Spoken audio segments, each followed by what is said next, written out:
previously on Focus. I would constantly have to reset him, you know? Like, okay, cool, we got that with the hands and the loud scream. You know, let's do the calm of that. I want you to close your eyes. And it was just kind of a moment of peace. And then he would go into this like introspective, reflective, different poses that we would do.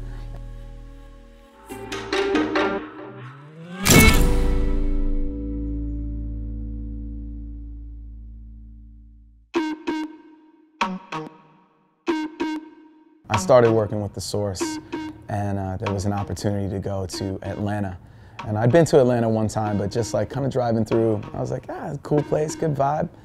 But little did I know my life would change, going to Atlanta to shoot the mighty, mighty Outkast. I remember being on this street and seeing this exact mural, all of it behind me, and it's when AT-Aliens came out.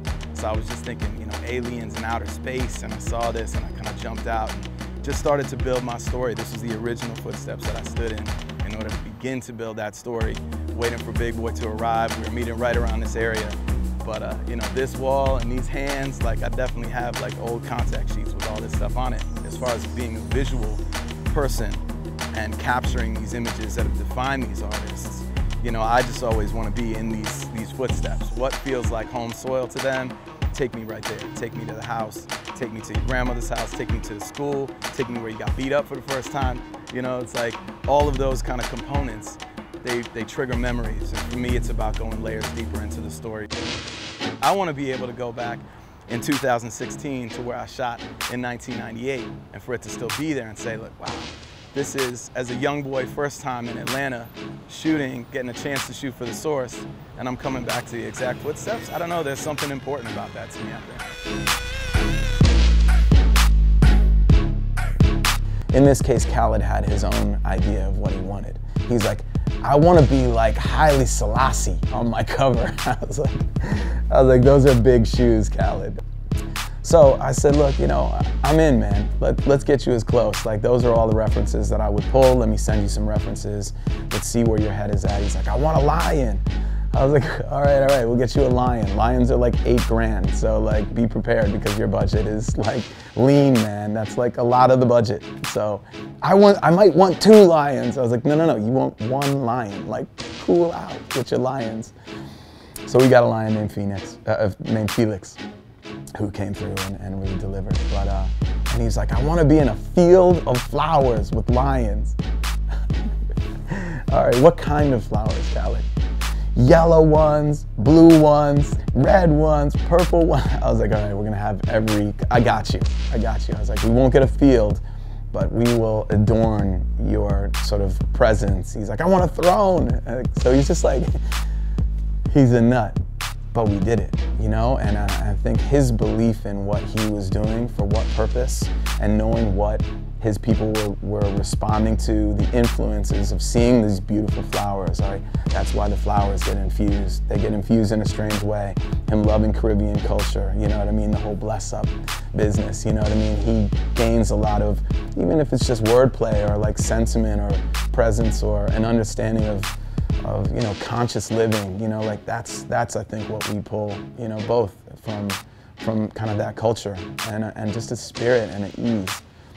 You know, so he's drawing his influences together and then still delivering, you know, what becomes this iconic thing. And he really got behind it, and he really put his own money forward, and he really like loved it. And you know, and I think one thing that's very interesting is, you know, he was very conscious of always like adding me as the person who created the visual.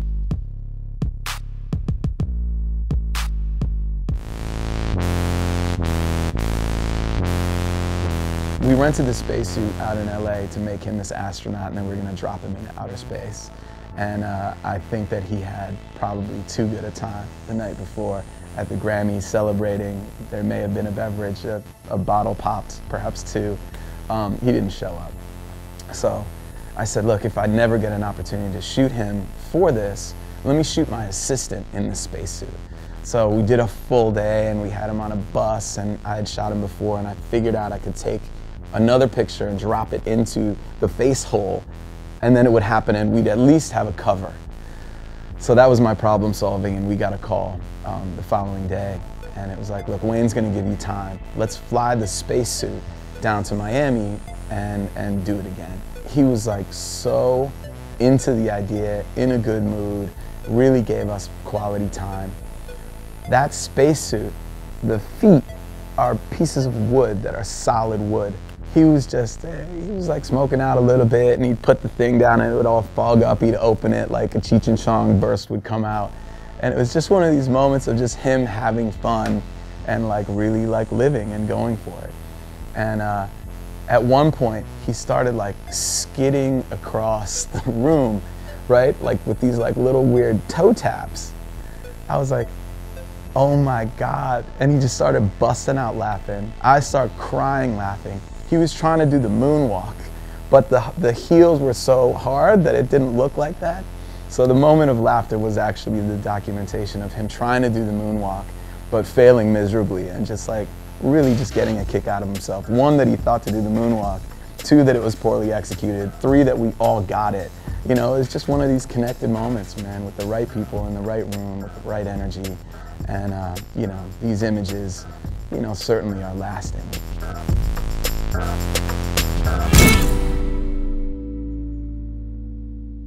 Next time on Focus. I felt that it was truly important for In My Lifetime Volume 1 to go back to Marcy, to begin to go to the roots of what made him him over the years.